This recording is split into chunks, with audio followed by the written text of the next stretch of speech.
O foco é uma escolha, o foco é uma opção, o foco é uma entrega. Algumas pessoas têm mais facilidade na concentração, outras têm menos. Você tem que ser capaz de empreender uma tarefa do início ao fim e verificar se você está conseguindo esse exercício repetitivo e constante. O cérebro é uma máquina de repetição.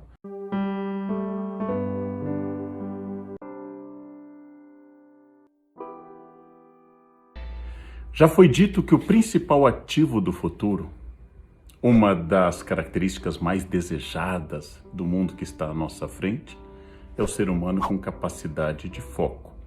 Por quê? O que é de fato um foco? Foco é utilizado pela medicina quando fala em foco de infecção. Foco é utilizado pela física quando está falando de convergência, por exemplo, focar a luz. Nós sabemos que no sentido de comportamento, o foco é a capacidade de ficar em uma ideia, um ponto, um objetivo, e a partir daquele ponto só se desviar dele se ele apresentar uma solução ou tiver tido início, meio e fim. Foco é a capacidade de levar uma tarefa ao fim. Foco é a capacidade de manter uma linha em uma conversa. Foco é começar um texto e terminá-lo dentro do previsto. Foco é a capacidade que eu tenho de não me desviar da meta original. Foco tem muitos significados, mas talvez a gente viva a era mais grave da falta de foco. Por quê? Nunca tivemos tantos estímulos. Nunca tivemos tantas coisas ao nosso redor, especialmente celulares, que trazem músicas, imagens, mensagens. Eu estou ali ouvindo uma música e entra uma notificação e eu vou ver, é de uma rede social e a minha foto foi vista. Isso se transformou hoje em uma verdadeira doença. A falta de foco se transformou hoje em uma característica em um mundo no qual tudo está sendo desviado a todo instante. E assim as pessoas não conseguem manter uma linha reta. As conversas são erráticas, vão para lá e para cá, as tarefas não são concluídas, alguém está indo fazer uma coisa e no caminho começa a fazer outra e passa a atender o celular.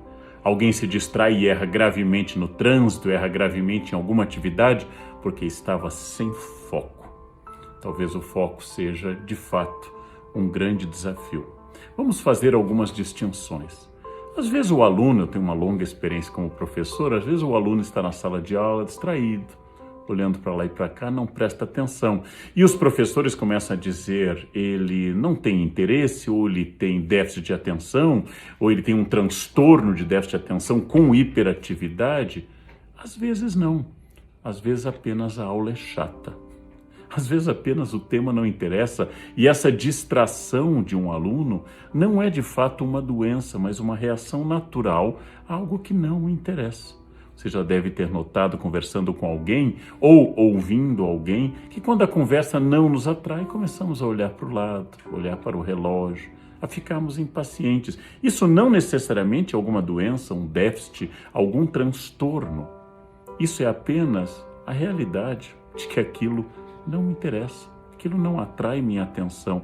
É doloroso reconhecer, mas por vezes ou somos chatos falando com os outros, ou por vezes os outros são insuportáveis quando falam conosco, por vezes o filme é desagradável, por vezes o livro é algo que não me interessa de verdade. E graças a isso, não estamos falando de falta de foco, mas falta de interesse. Bem, eu não me refiro a isso. Eu me refiro àquelas pessoas que genuinamente querem ler um texto e gostam do texto, mas começam o primeiro parágrafo e perdem a atenção.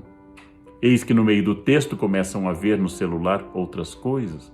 E estão olhando o celular quando voltam ao texto e de repente há uma notificação.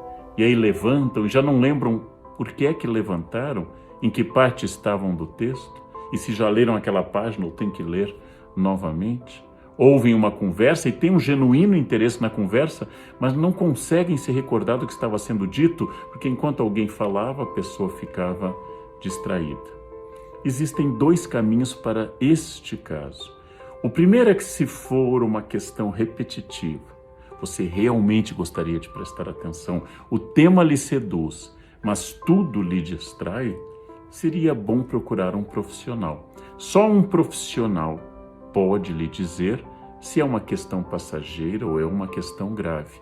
E, acima de tudo, só um profissional muito gabaritado pode achar se é o caso, se você apresenta um transtorno ou um déficit específico, se você tem transtornos ou déficit em relação à atenção ou hiperatividade, que você possa ser, então, medicado.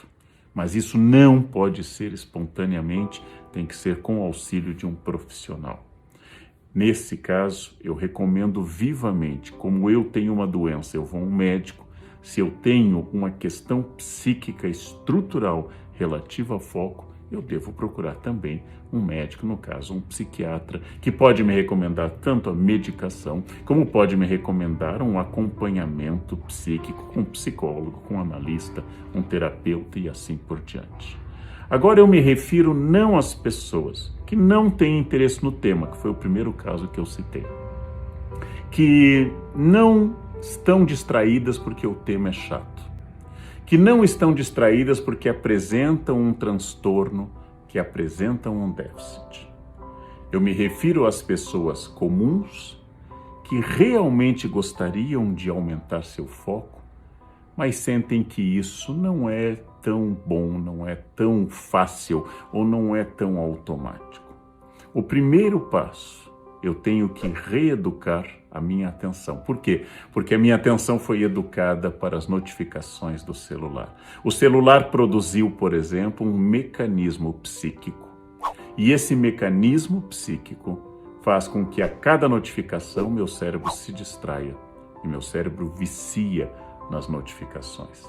Se eu tenho o desejo de ler um texto, eu vou estabelecer, é uma sugestão ampla, 5 minutos durante os quais o celular estará desligado, 5 minutos durante os quais eu ficarei naquele texto, com régua e lápis na mão, lendo atentamente aquele texto, e eu vou colocar um alarme, eu vou colocar um controle para que depois de 5 minutos, atentamente naquele texto, eu possa dizer o que eu li, como eu li, qual é o meu objeto, e se eu conseguir, é sinal de que eu posso treinar mais 10, talvez. Lavo o rosto, respiro fundo e vou mais 10. 15 minutos de foco sobre uma leitura, creiam-me, hoje em dia, especialmente para quem é jovem, é uma grande conquista. Mas para isso eu tenho que afastar as distrações. Não coloco música, não ligo a televisão, desligo o celular, evito notificações e vou treinar de novo o meu foco. O foco, se não for doença, o foco, se não for falta de interesse das coisas em si, o foco pode ser treinado. E o treinamento tem que ser repetido inúmeras vezes, e eu tenho que criar um novo hábito, o hábito do foco. Imagine um mosteiro medieval, o monge tem poucos livros, e a tarefa dele é ler aquele livro. Os outros livros são pesados e estão distantes. Não há música, não há conversas, não há telefone tocando. Os monges passam semanas em cima de um texto. Esse era um mundo onde a distração era menor e às vezes considerada uma ação do demônio para evitar que alguém trabalhasse. No nosso mundo, os demônios são muito da nossa escolha. É impossível focar com as redes sociais dizendo que a sua foto foi curtida. É impossível focar. É impossível estabelecer que uma luz vá para aquilo que você quer, o foco, se você coloca televisão, está comendo, conversando com alguém, vendo uma janela que se abre para uma paisagem interessante. É impossível focar. Eu preciso focar em algo. E este é um treinamento. Eu diria que é uma reengenharia de vida. Que você ligue uma série e você decida que você vai ver aquele capítulo daquela série, bem concentrado, sem interromper. Terminou aquele capítulo, terminou aquele, desliga, respira, pensa no que você viu, vá ao banheiro, olhe as notificações, olhe tudo que aconteceu de fundamental no mundo. Então volte, se quiser, veja outro capítulo. Quando eu vou vendo sistematicamente uma maratona sem pensar em cada capítulo, meu cérebro vai perdendo a direção. O cansaço, o aspecto monótono, a repetição de imagens e de textos tendem a fazer o cérebro desviar. Tudo isso é um esforço, uma reeducação. Foco é uma conquista. Algumas pessoas têm mais facilidade na concentração, outras têm menos. Mesmo naqueles que têm mais ou têm menos, tem oscilação ao longo do dia. Você tem horários mais produtivos e horários menos produtivos. Há oscilações ao longo da vida.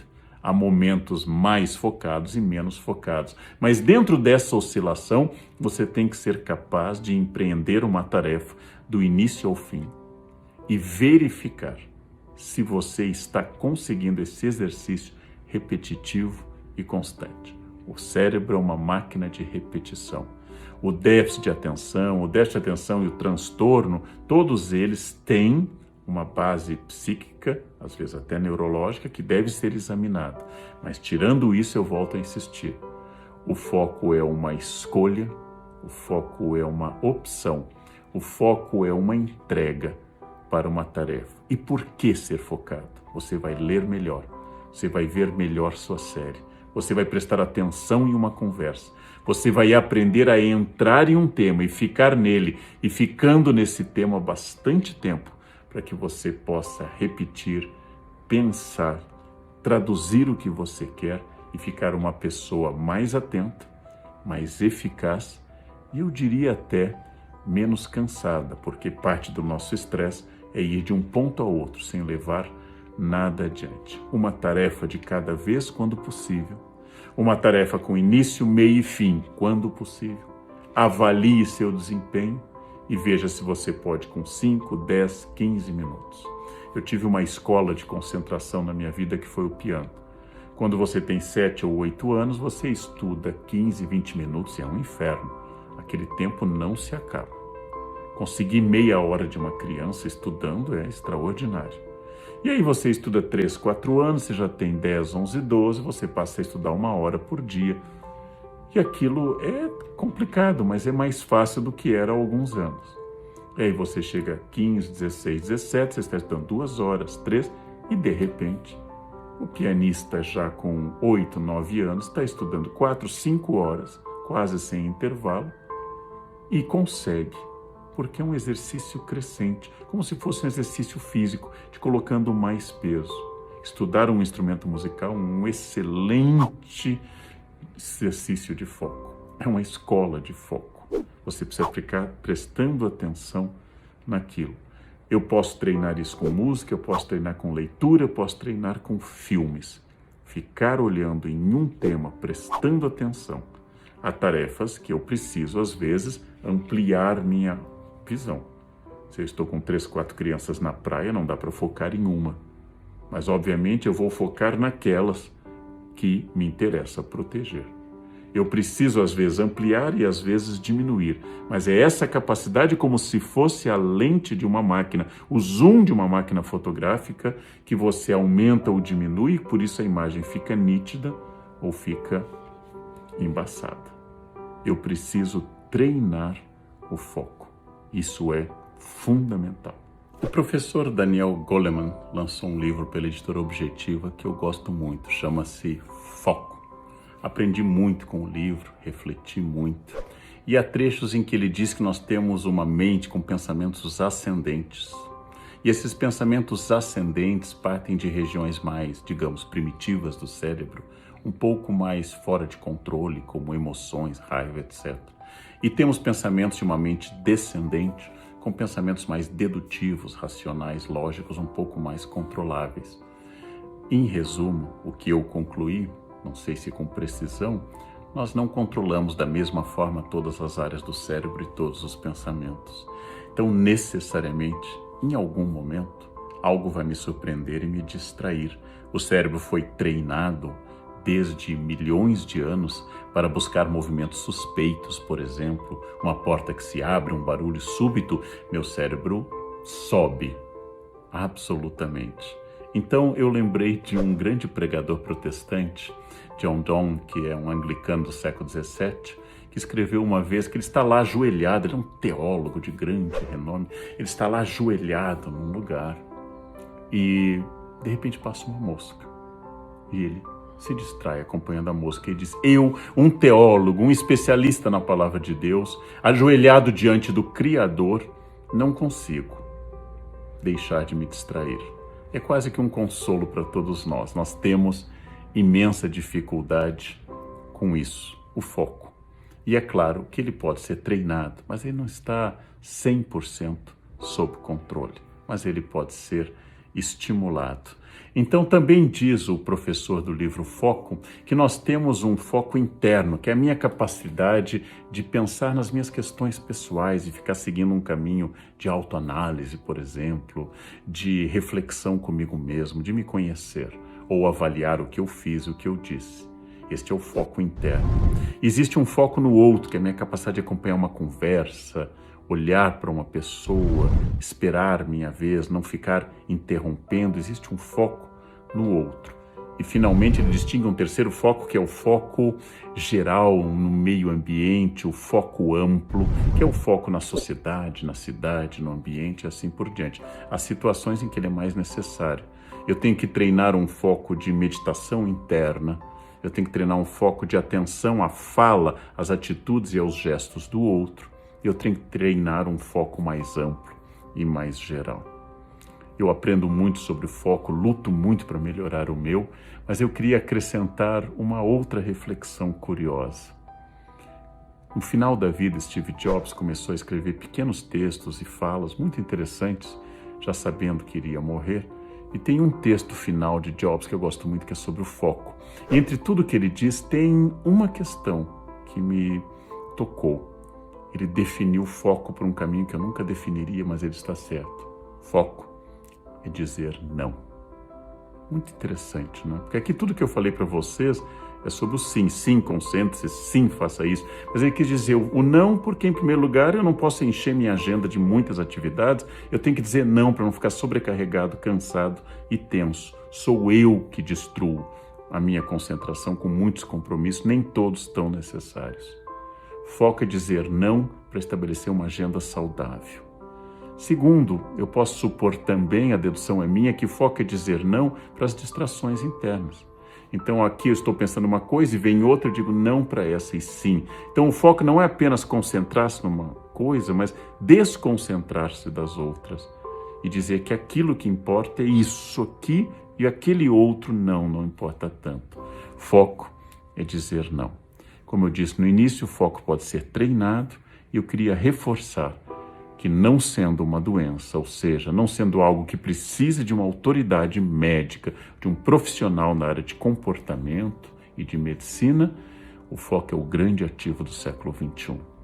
Pessoas distraídas, pessoas que não conseguem cumprir uma tarefa, procrastinadores crônicos, pessoas que adiam incessantemente, essas são pessoas que provavelmente serão melhor substituídas por algoritmos, robôs, pela inteligência artificial.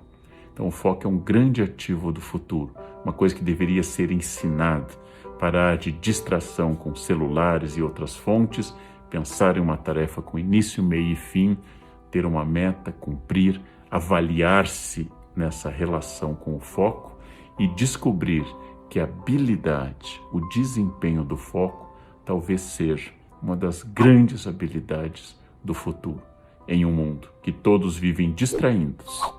Todos vivem em completa distração, sem foco. Uma pessoa focada tem um diferencial gigantesco no plano pessoal e no plano profissional. Em um mundo que ninguém presta atenção nas conversas dos outros, alguém que preste muita atenção e interaja com essa conversa chama atenção.